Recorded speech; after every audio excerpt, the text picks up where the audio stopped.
Ta-da! Very well. Okay, the American lady has joined us.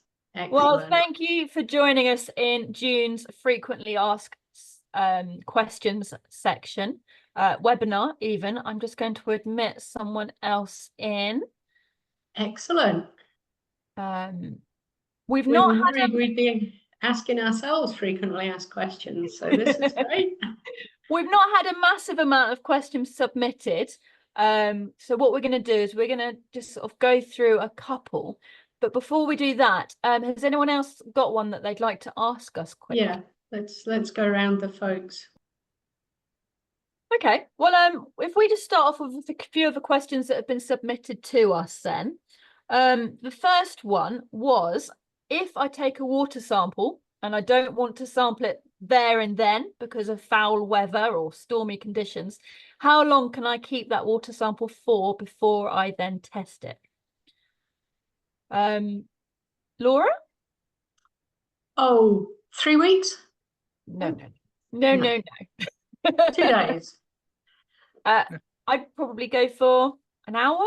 An hour, yes, definitely. Not more than an hour. The reason being that nitrates and phosphates have organic parts to their cycle. And in that water sample, however big or small it is, those organic processes just keep on happening. And they will happen differently than they would in the river if they're in a warm environment or now an environment with less oxygen or whatever. So the sample really doesn't keep all that long because the processes keep on happening. So it's much better to do it straight away. Or if it's really ghastly by the river or you're baking hot or whatever, do try and do it within the hour, as Sam says. That's best practice, yes. And then what I would add on to that as well is if you are taking your sample home with you, make sure you've double checked your location, that the survey will automatically want to update that data too, because otherwise we're going to get a sample taken in your kitchen, which is not very helpful for us.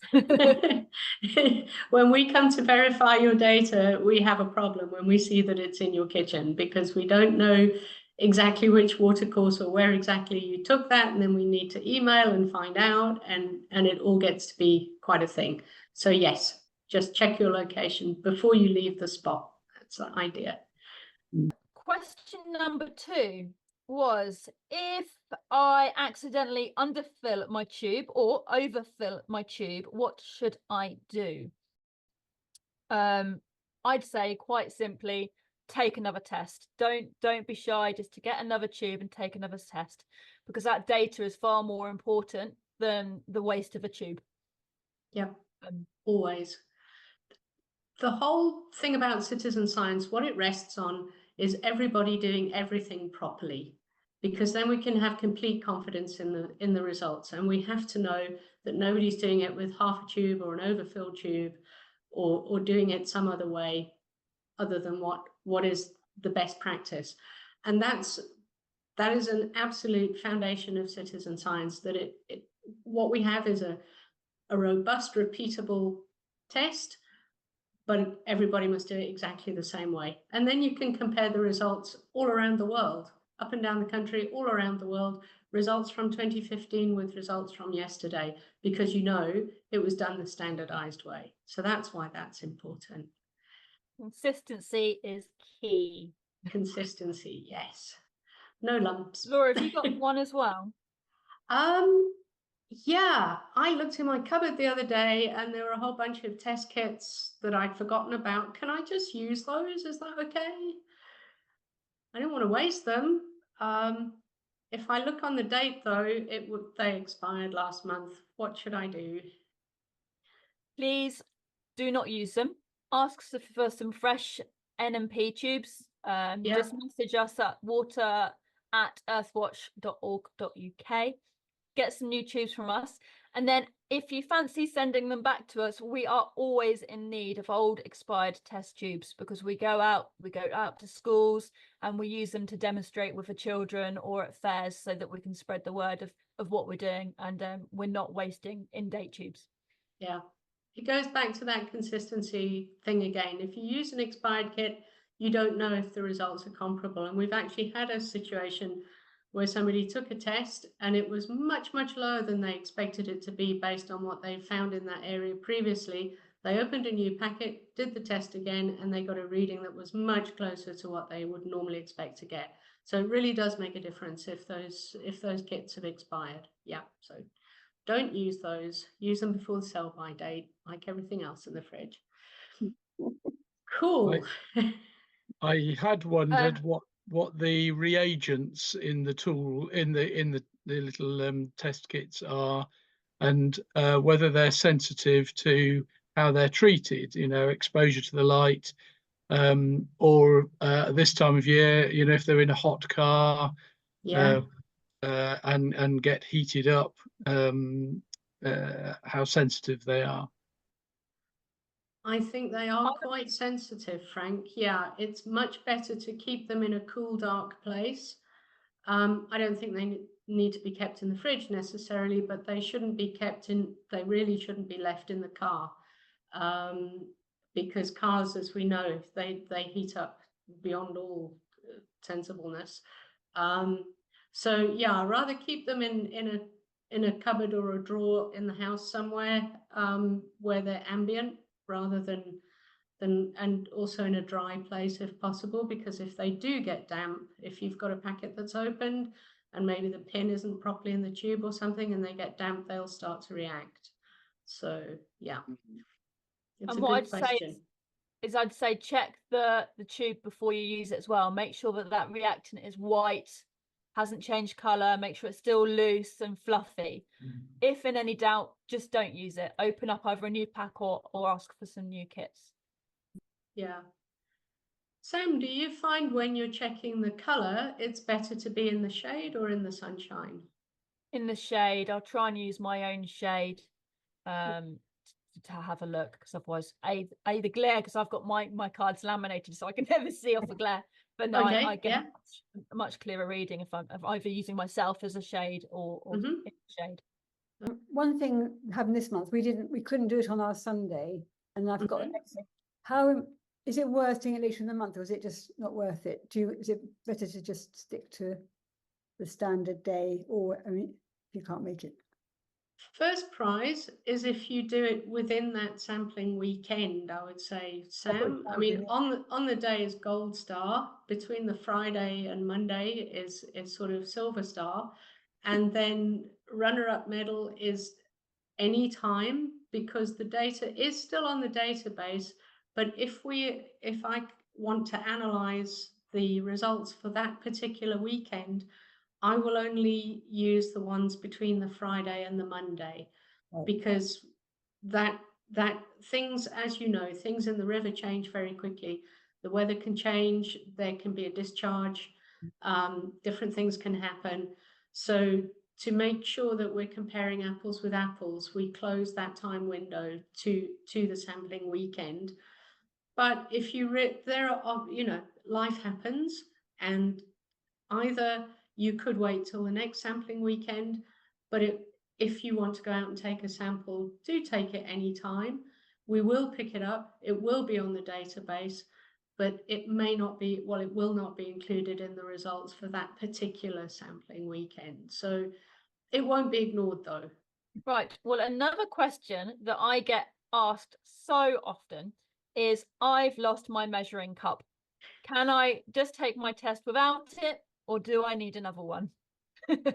Yeah. So can I use a bottle top? You know, I've got one in the car from an old water bottle. Can I just quickly use that instead, because it's about the same size? You know?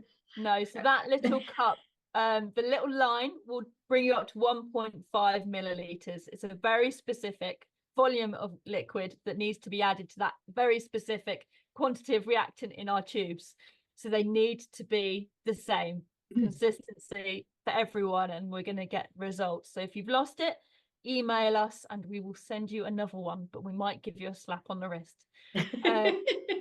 For me, what I've got an old takeaway container, so an old curry container. I put that cup inside that so that I can't lose it, because I then use that when testing. I put the little pins in there as well, and all my spent tubes. So at the end of my testing day, I can go home, I can pour the old tubes down the toilet, I can recycle the pins and the tubes, and I still have that little cup safe and sound in my container. Yes, yeah. And then one other question that we got asked recently during one of our trainer sessions. There was a rowing club wanting to test the water quality, but his river was tidal, which meant that actually during certain parts of the day, the salinity levels were going to be too high to use our FreshWater Watch kits. Laura, you've looked into this a little bit more. Can you try and provide some answers or some suggestions? Yeah, so the kits are designed to be used and below.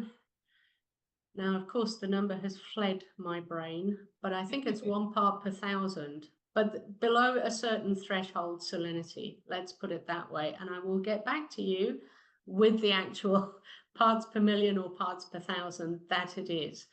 It doesn't affect people who are sampling for inland rivers, but we've had the question from people who are sampling in estuaries and coastal waters, and people, as we say, on the Thames, which has got quite a big tidal range and tidal reach as well.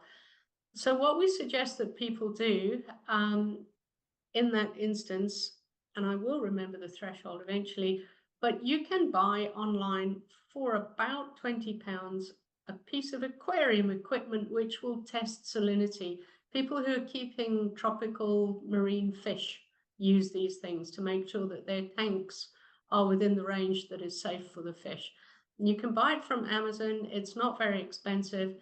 And if you're not sure if the tide is all the way out, or if you are too near the coast, or if the estuary water that you're testing is not fresh, if it might be salt water, then you can use this pen and you can get a reading which is not accurate enough to go onto a database, but quite accurate enough to guide you as to whether it's a good time or a good place to take a sample or not. And if it's over the threshold, then I would suggest that you go further inland away from the tidal range, or you check the tide tables and wait until it's low tide, until the tide is out, because then the fresh water will be at its strongest, and, or let's put it this way, the salinity will be at its lowest because the tide is out, and the water flowing outward to the estuary will be at its strongest at that point.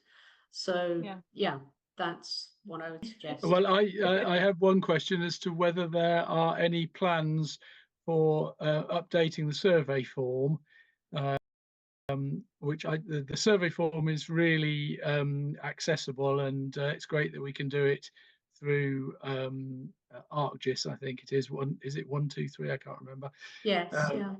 I mean, compared to how we did it when we first started, that system is very effective and very efficient, and that's great. But there probably are a couple more potential improvements to the survey form that occur to me when I'm using it.